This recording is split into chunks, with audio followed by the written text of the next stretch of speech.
여러분, 지난번에 우리는 인생에 있어 새로운 출발을 하거나 변화된 인생을 살아가려면 어떻게 해야 한다고 했습니까?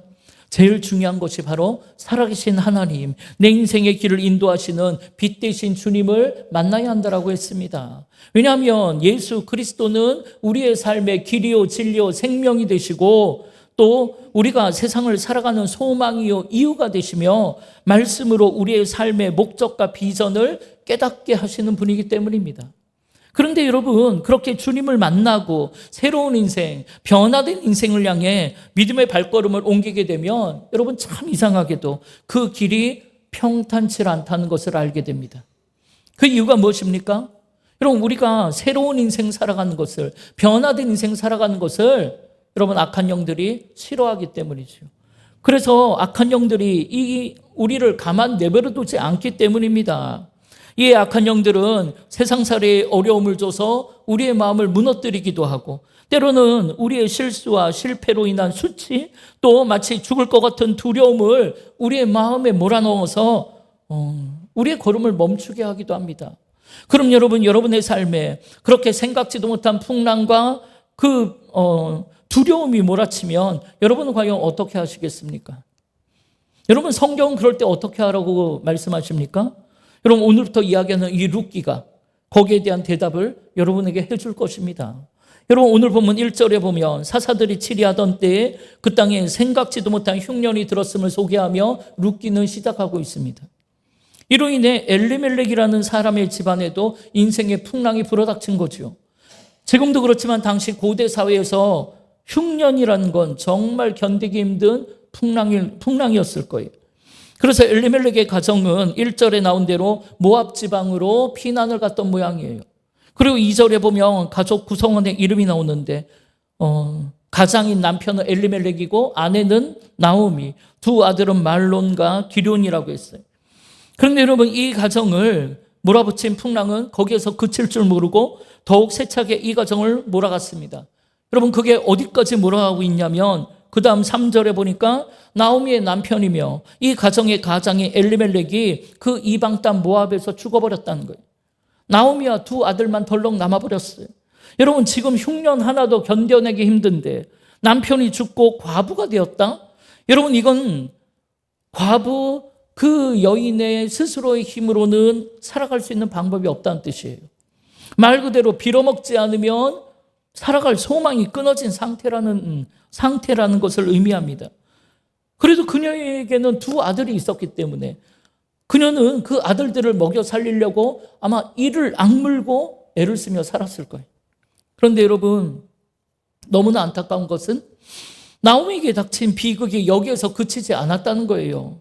그 다음에 4절, 5절에 보니까 말론과 기럧 그 두 아들이 그건 모압 여자 중에서 아내를 택해 가정을 꾸렸는데 그만 10년쯤 뒤에 두 아들도 죽어버렸다는 거예요. 그래서 나오미는 두 아들과 남편의 뒤에 홀로 남게 된 것입니다. 여러분, 정말 나오미 입장에서는 기가 막힐 노릇이죠. 흉년이 몰려와서 먹을 것이 없는 상황에서 이방 땅까지 왔는데 덜컥 가장인 남편은 죽어버렸고, 그래도 고생하며 두 아들만 바라보고 살았는데 그만 두 아들마저 죽어버린 거예요. 여러분, 이런 나오미를 누가 과연 위로할 수 있겠습니까? 위로한들 그게 그녀에게 위로가 되겠습니까? 지금 남편과 아들을 잃은 그녀는 아내요 어머니라는 자신의 인생을 규정짓는 모든 정체성을 잃어버린 것이고 살아갈 소망이 다 끊어져 버린 것입니다. 여러분이 지금 나오미의 입장이라면 여러분은 과연 이런 상황에서 정상적으로 살아갈 수 있겠습니까? 여러분, 이렇게 룻기는 마치 폭격을 맞은 것 같은 참담하고 비극적인 가족의 이야기로 시작하고 있습니다. 그런데 여러분, 이런 비극적인 가족의 이야기가 오늘 우리로 하여금 무엇을 생각하게 하냐면 세상에 어떤 말로도 위로할 수 없는 그녀에게 우리의 참 위로자요, 살아갈 소망이 되시는 하나님 아버지를 생각하게 하더라는 거예요. 이렇게 룻기의 중심 주제는 우리의 삶에 생각지도 못한 흉년이 찾아오면 그때 우리는 우리의 삶의 위로자요 소망이 되시는 하나님을 기억하고 하나님 아버지께로 돌아가야 한다는 것을 알려주고 있는 것입니다. 그래서 지금 룻기가 그걸 우리에게 알려주기 위해서 이 흉년이 베들레헴에서부터 시작되는 거예요. 여러분, 베들레헴 하면 뭐가 떠올립니까? 여러분, 저는 주님이 임마누엘 하신 성탄의 장면이 떠올라요. 임마누엘, 하나님이 우리와 함께 하신다는 거잖아요. 이에 흉년이 불어닥친 지금, 남편과 두 아들을 잃고 절망과 슬픔에 빠진 지금, 그녀를 위로하고 힘주시고 회복시키실 분은 임마누엘로 우리와 함께 하시는 하나님밖에 없다는 것입니다. 이에 우리는 임마누엘, 우리와 함께 하시는 하나님의 품으로, 그 베들레헴으로 돌아가야 한다는 것을 지금 이야기하고 있는 거예요. 그런데 여러분, 가만히 생각해 보니까 베들레헴의 뜻은 떡집이잖아요. 그런데 떡집에 흉년이 들어 떡이 없다는 거잖아요. 여러분, 이게 무엇을 의미합니까? 생각지도 못한 일이 일어났다는 거예요. 일어날 수 없는 일이 일어났다는 거예요. 그런데 여러분, 이건 우리의 인생도 마찬가지입니다. 우리도 인생을 살아가다 보면 생각지도 못한 풍랑을 만날 때가 한두 번이 아니에요. 물론 크고 작은 차이는 있겠지만 누구나 인생의 바다를 항해하다 보면 예상치 못한 풍랑을 만나게 되고 비바람도 부는 인생을 살게 되는 것입니다. 그러니까 여러분, 바다에는 늘 풍랑이 있는 거예요. 그러니까 지금 이 땅에 흉년이 찾아온 것은 잘못된 것이 아니라는 거예요. 누구의 잘못도 아니라는 거예요. 흉년은 언제나 어느 시대에나 있었습니다. 중요한 것은 누구에게나 찾아올 수 있는 이 흉년을 맞이하는 우리의 믿음이 있느냐가 중요한 거예요. 그럼 여러분, 만약 오늘 여러분에게 엘리멜렉처럼, 그리고 나오미처럼 그런 예상치 못한 극심한 풍랑이 여러분을 덜컥 찾아왔다면, 그런 삶의 고통과 죽음 속에서 과연 여러분은 어떻게 반응하시겠습니까? 내가 신앙생활 그렇게 열심히 했는데 어떻게 내 인생에, 우리 가정에 이런 풍랑이 찾아올 수 있냐고 원망하며 사시겠습니까? 그래서 절망 가운데 주저앉아 그렇게 낙심하며 사시겠습니까? 아니면 오늘 이 엘리멜렉처럼 약속의 땅을 버리고 모압과 같은 세상으로 달려가시겠습니까? 여러분, 물론 지금 흉년이 찾아온 게 잘못된 것이 아닌 것처럼 엘리멜렉이 흉년을 피해 처자식 먹여 살리려고 모압 땅으로 간 것, 이게 잘못된 건 아니에요. 갈 수 있죠. 그러나 여러분, 그때 중요한 게 뭐냐면 하나님께 묻고 갔냐라는 거예요. 하나님께 묻고 하나님이 가라고 해서 모압 땅으로 갔냐라는 것입니다. 여러분, 이게 굉장히 중요해요. 따라서 새로운 인생 살고자, 변화된 인생 살고자 길을 나섰다가 여러분, 생각지도 못한 풍랑을 만났다면, 여러분, 예수님이 타고 가는 배에도 풍랑이 불었다는 것을 기억하면서 여러분, 두려워하거나 놀랄 필요가 없어요. 여러분, 그 풍랑 속에서도 여전히 우리를 인도하시는 빛 대신 주님을 바라봐야 합니다. 그리고 그 상황에서 이런 풍랑을 허락하신 하나님 아버지의 뜻이 무엇인지를 묻고 또 물어야 하는 거예요. 그래서 내가 이런 상황 속에서 과연 어떻게 해야 하는지, 어디로 가야 하는지를 묻고, 만약에 하나님께서 약속의 땅을 떠나지 말라 그렇게 말씀하시면, 여러분, 풀 한 폭이 나지 않는 광야에서도 만나 메추라기로 이스라엘을 먹이셨던 그 하나님을 신뢰하면서 여러분, 그 땅에서 믿음으로 견디면 그만이에요. 그러나 하나님께서 약속의 땅을 떠나라 그렇게 말씀하시면 하나님이 말씀하시는 곳을 향해 설령 그곳이 모압 땅과 같은 세상 한복판일지라도 그곳으로 가라고 하신 하나님의 비전과 사명 붙들고 거기로 가면 그만이에요. 이렇게 인생에 흉년이 닥쳤을 때 제일 중요한 건 그 풍랑을 통해 하나님을 내가 깊이 만나는 것입니다. 그리고 하나님의 뜻을 묻고 깨달은 말씀을 따라가는 것, 이게 제일 중요하다는 거예요. 따라서 지금 생각지도 못한 흉년의 풍랑 속에서 이 가정의 리더요, 이 가정의 가장이고 가정의 제사장이었던 이 엘리멜렉이 제일 먼저 했어야 했던 일은 이 문제를 가지고 하나님 앞에 나아가는 거예요. 그래서 겸손하게 무릎을 꿇고 과연 이 풍랑을 통해 하나님이 우리에게 무슨 말씀을 하시려는지를 깊이 깨달았어야 하는 거예요. 그래서 여러분, 절대로 기도보다 앞서지 말고, 여러분, 절대로 성령보다 앞서지 말라고 말하는 거잖아요. 그런데 엘리멜렉은 하나님의 뜻을 묻지 않았어요. 그냥 내가 내 인생의 주인이 되어서 내가 판단하고 내가 결정해서 여러분, 어떻게 말하자면 내 힘으로, 내 능력으로 이 흉년을 이겨내보려고 제일 살기 좋아 보이는 모압 땅으로 피난 갔던 겁니다. 이렇게 엘리멜렉은 하나님의 말씀을 따라간 것이 아니라 세상의 기준을 따라가니까 결국엔 아무것도 남지 않는 공허한 인생 되어버린 거죠. 따라서 여러분, 우리 인생의 가장 중요한 것은 단순히 이 풍랑의 문제를 해결하는 것이 전부가 아니라는 거예요. 우리 인생에 찾아오는 이런 아픔과 절망, 실패와 좌절 속에서 나에게 말씀하시는 하나님을 만나는가? 이게 제일 중요한 거예요. 그래서 고난이라는 것은 하나님이 우리를 만나려고 우리에게 보내신 은혜의 초청장, 축복의 초청장이라고 부르는 거잖아요. 이에 우리는 이 초청장을 들고 우리를 인도하시는, 우리를 만나고자 기다리시는 아버지께로 나아가야 하는 것입니다. 여러분, 오늘 우리의 믿음이 이런 수준까지 나아가야 하는 거예요. 그래서 우리 인생에 생각지도 못한 흉년이라는 풍랑이 불어올 때, 그런 풍랑을 통해 나를 부르시는 하나님을 깊이 만나고 그 풍랑 속에서도 나를 인도하시는 빛 대신 주님을 바라보고 그 주님의 말씀을 따라가야 한다는 거예요. 그런데 지금 엘리멜렉은 그런 믿음의 걸음을 걷지 못하고 하나님의 뜻을 묻지도 않고 그만 자기 생각에 옳은 대로 자기 눈에 보기 좋은 모압 땅으로 피난 갔던 거예요.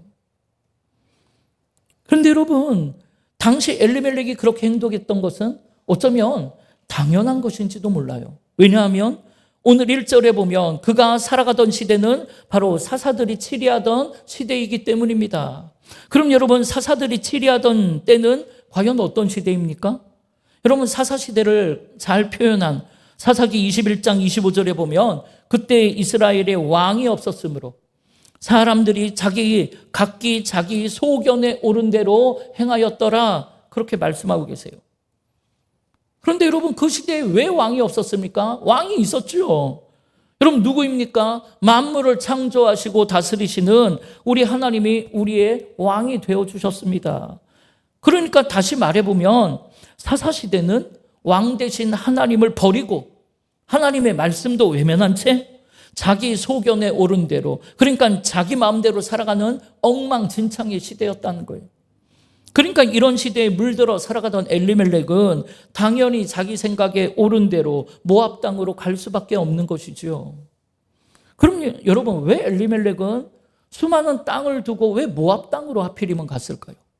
여러분, 그것은 당시에 모압 땅이라는 곳이 강수량이 풍부해서 이런 기근과 흉년이들은 지금 피난 가기에 가장 좋은 곳이라고, 가장 안전한 곳이라고 생각했을 것입니다. 그런데 참으로 재미있는 게 뭐냐면 지금 세상의 눈으로 보는 이 베들레헴과 모압 땅의 상황이 여러분, 믿음의 눈으로 볼 때에는 완전 정반대라는 거예요. 여러분, 베들레헴이 비록 세상의 눈으로 볼 때에는 흉년으로 죽어가는 땅처럼 보이지만 여러분, 그걸 믿음의 눈으로 보면 그곳이야말로 하나님이 우리와 함께 하시는 임마누엘의 축복이 있는 땅이라는 거예요. 반면에 지금 모압 땅은 세상의 눈으로 볼 때에는 비옥하고 살기 좋은 땅임에 틀림없지만 여러분, 그걸 믿음의 눈으로 보면 모압 땅이야말로 하나님이 계시지 않는 저주받은 땅인 것입니다. 여러분, 그래서 하나님께서 모압 족속을 향하여 뭐라고 말씀하셨습니까? 여러분, 신명기 23장 3절을 한번 읽어보겠습니다. 암몬 사람과 모압 사람은 여호와의 총에 들어오지 못하리니 그들에게 속한 자는 10대뿐 아니라 영원히 여호와의 총에 들어오지 못하리라. 아멘. 여러분, 암몬 사람과 모압 사람은 하나님 나라의 백성이 될 수가 없다는 거예요. 영원히 여호와의 그 총에서 들어오지 못하게 분리시켰단 말이에요. 쫓아냈단 말이에요. 그럼 여러분, 하나님이 그렇게 하신 이유가 무엇입니까? 여러분, 그 다음 절 신명기 23장 4절도 읽어보겠습니다.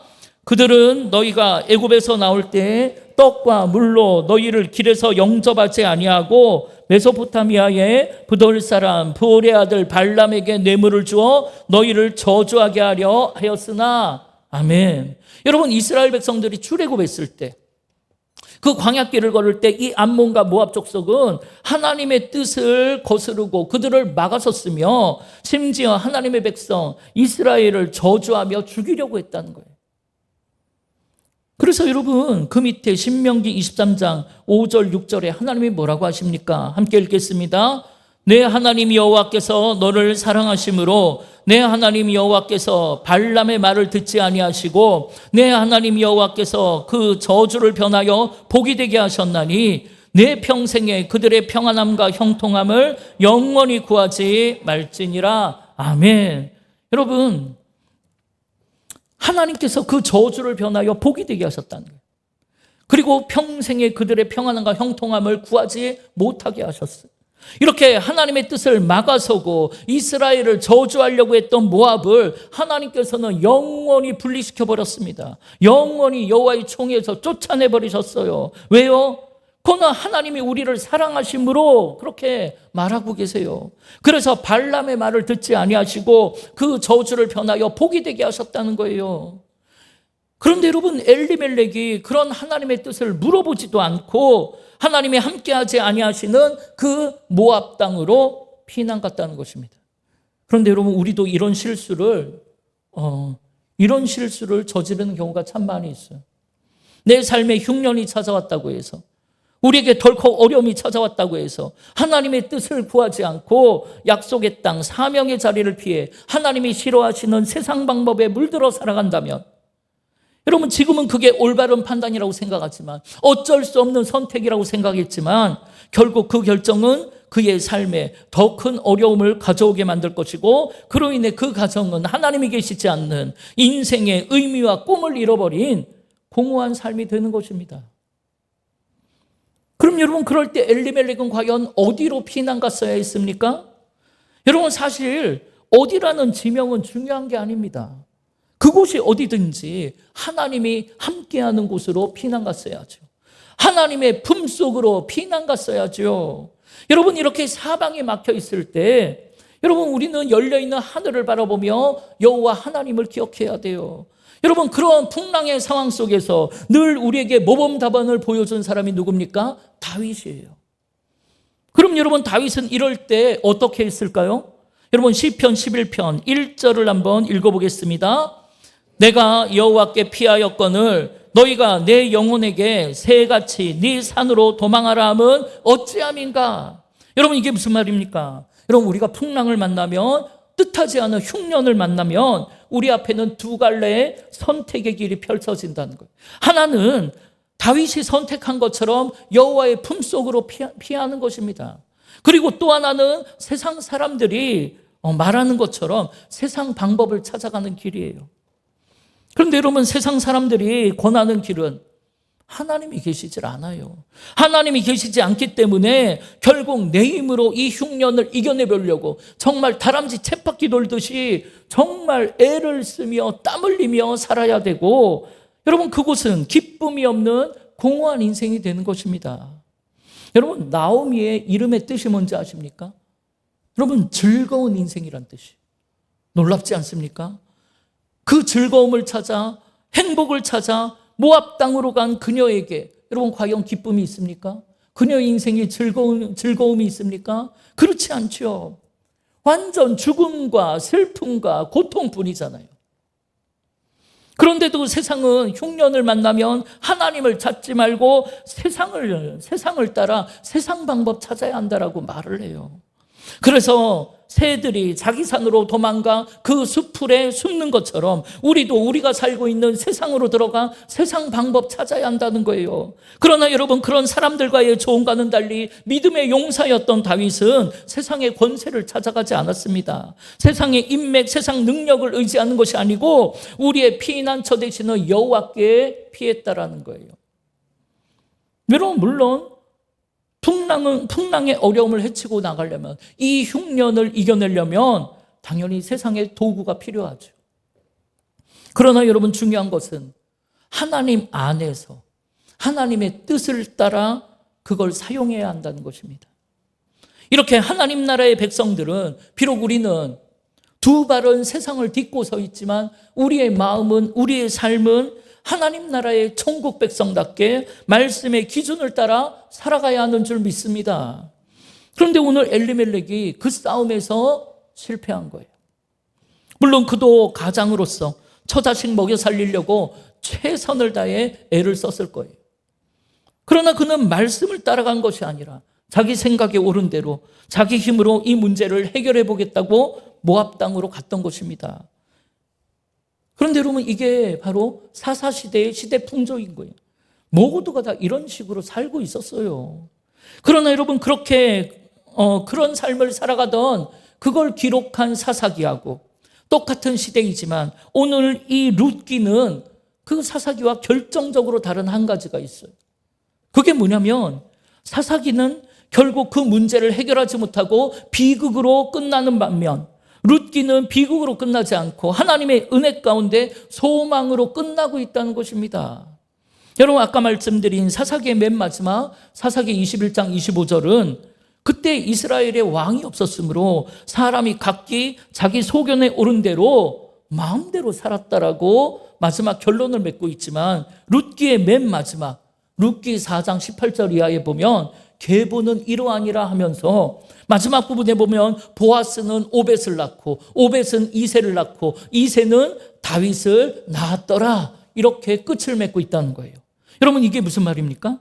사사기의 끝은 자신들을 지도해줄, 자신들을 보호해줄 왕이 없어서 자기 마음대로 엉망진창 살았다는 거예요. 그래서 이를 어떻게 하면 좋겠냐라는 탄식으로 끝을 맺고 있는데, 이에 대하여 하나님께서는 사사기 다음에 나오는 룻기를 통하여 그 대답을 해주고 계신 거예요.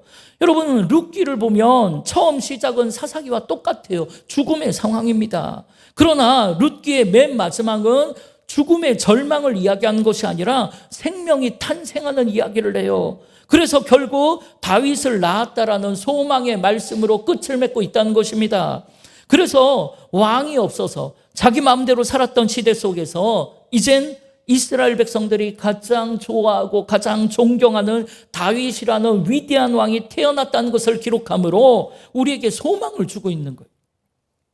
그러면서 한 걸음 더 나아가서 정말 두렵고 무서운 이 풍랑의 세상 속을 살아가는 오늘 우리에게도 우리를 죄와 사망에서 구원할 진정한 왕, 다윗의 자손으로 오시는 만왕의 왕 예수 그리스도께서 태어나실 것을 소망 가운데 말해주고 있는 것입니다. 그래서 이 이야기가 베들레헴에서부터 시작되고 있는 거예요.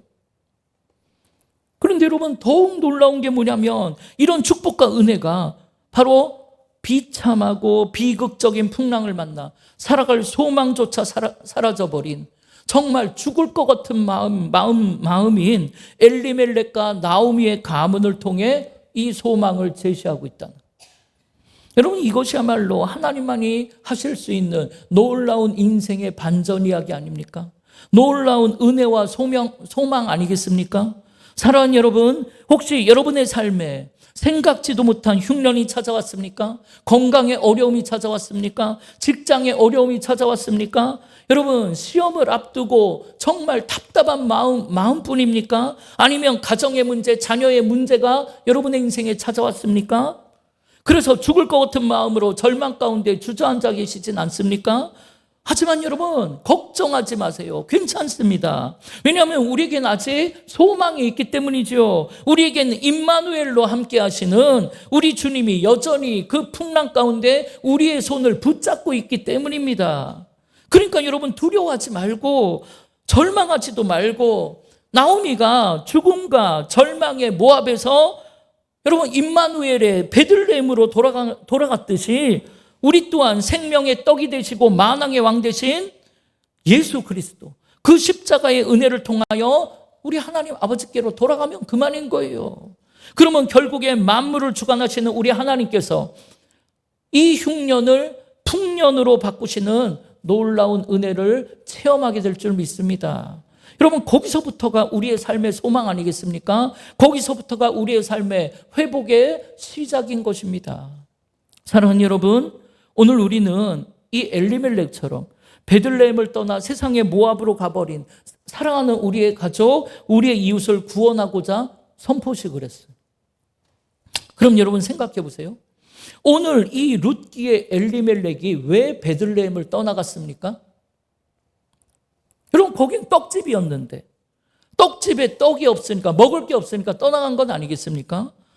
그럼 여러분 마찬가지로 왜 사랑하는 우리의 가족, 우리의 이웃은, 왜 사람들은 이 교회를 떠나갈까요? 여러분 그것 또한 교회에 먹을 것이 없기 때문입니다. 그럼 여러분 어떻게 해야 합니까? 당연히 다시 떡집에 떡을 만들어내면 되는 것 아니겠습니까? 그럼 여러분 우리가 다시 만들어내야 하는 그 떡이라는 게 과연 무엇일까요? 여러분 이에 대해 주님께서는 이렇게 말씀하십니다. 요한복음 6장 48절에서 51절을 한번 읽어보겠습니다. 내가 곧 생명의 떡이니라. 너희 조상들은 광야에서 만나를 먹었어도 죽었거니와 이는 하늘에서 내려오는 떡이니 사람으로 하여금 먹고 죽지 아니하게 하는 것이니라. 나는 하늘에서 내려온 살아있는 떡이니 사람이 이 떡을 먹으면 영생하리라. 내가 줄 떡은 곧 세상의 생명을 위한 내 살이니라 하시니라. 아멘. 여러분 우리가 다시 만들어야 하는 떡, 내 삶에 우리 가정과 교회에 다시 만들어야 하는 떡이 무엇이라고요? 바로 예수 그리스도. 바로 우리를 다시 숨쉬게 하는 예수 그리스도, 우리를 다시 살게 하는 예수 그리스도, 우리에게 영생의 감격을 주시는 예수 그리스도가 바로 우리 안에 있어야 하는 생명의 떡인 줄 믿습니다. 그러니까 바로 우리 교회에 이 생명의 떡이 되시는 예수님만 계시면 되는 거예요. 그러면 사람들이 다 여기로 몰려오게 되어 있습니다.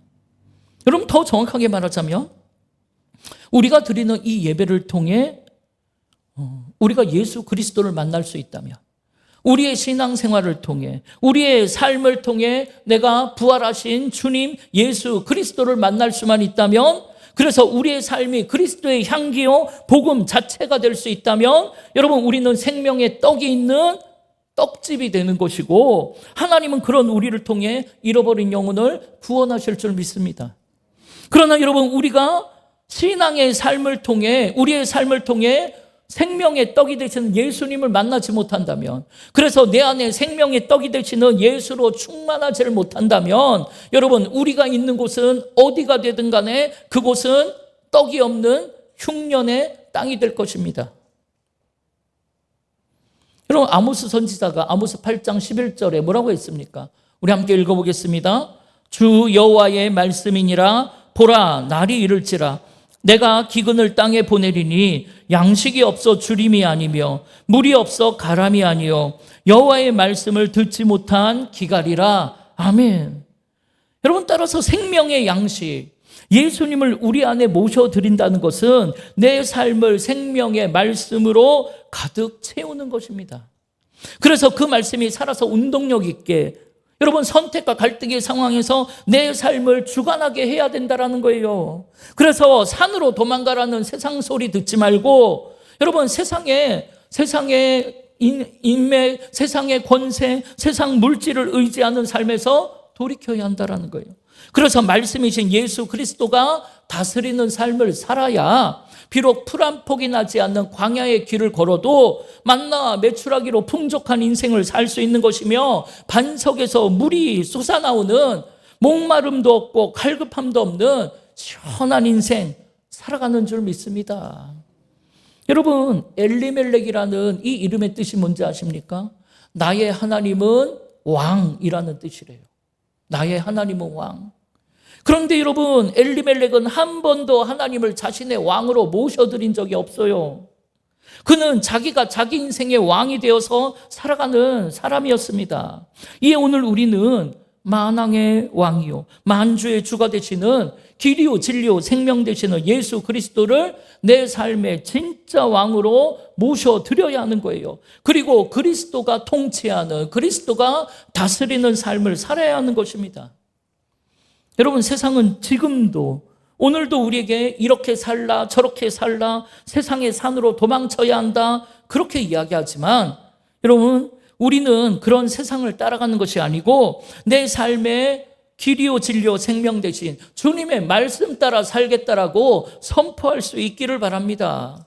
그렇게 말씀이 내 삶의 중심에 설 때 흉년으로 먹을 것이 없는 이 베들레헴과 같은 우리의 삶이, 우리의 가정과 교회가 다시 풍년의 땅으로 회복되는 줄 믿습니다. 그래서 오늘 우리 안에 그 생명의 떡이 되시는 예수 그리스도가 충만함으로, 가득함으로 우리를 통해 수많은 영혼들이 살아나는 놀라운 역사가 있기를 주님의 이름으로 축원합니다. 아멘. 우리 이 시간 함께 결단하며 찬양할 텐데요, 여러분 지금 풍랑의 상황입니까? 흉년이 들었습니까? 여러분 이 찬양 주님 손잡고 일어서세요. 이 찬양 드릴 때 여러분 믿음과 용기가, 소망이 솟아나기를 바랍니다.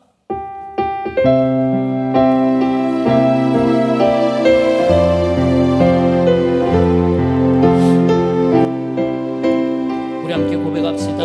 왜 나만 겪는 고난이냐고, 왜 나만 겪는 고난이냐고, 불평하지 마세요.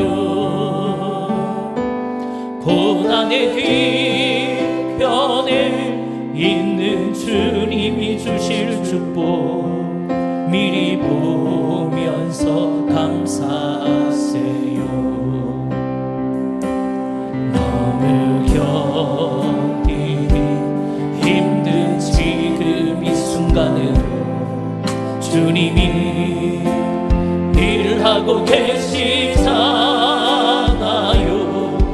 남들은 지쳐 앉아 있을지라도 당신만은 일어서세요. 힘을 내세요. 힘을 내세요. 힘을 내세요. 주님이 손 잡고 계시잖아요. 주님이 나와 함께함을 믿는다면 어떤 역경도 이길 수 있자. 왜 이런 슬픔 찾아왔는지, 왜 이런 슬픔 찾아왔는지, 원망하지 마세요. 당신이 잃은 것보다 주님께 받은 은혜 더욱 많음에 감사하세요. 아멘. 너무 견디기 힘든 지금 이 순간은 주님이 일하고 계시잖아요. 남들은 지쳐 앉아 있을지라도 당신만은 일어서세. 힘을 내세요. 힘을 내세요. 힘을 내세요. 주님이 손 잡고 계시잖아요. 주님이 나와 함께함을 믿는다면 어떤 고난도 우리 함께 믿음으로 고백합시다. 힘을 내세요. 힘을 내세요. 힘을 내세요. 주님이 손 잡고 계시잖아요. 주님이 나와 함께함을 믿는다면 어떤 고난도 견딜 수 있잖아요. 사랑하는 여러분,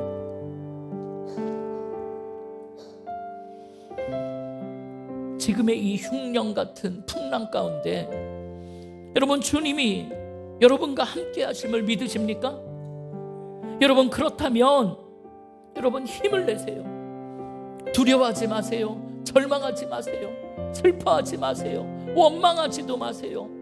여러분 힘을 내서 주님 손잡고 일어나 믿음으로 달려가기를 바랍니다.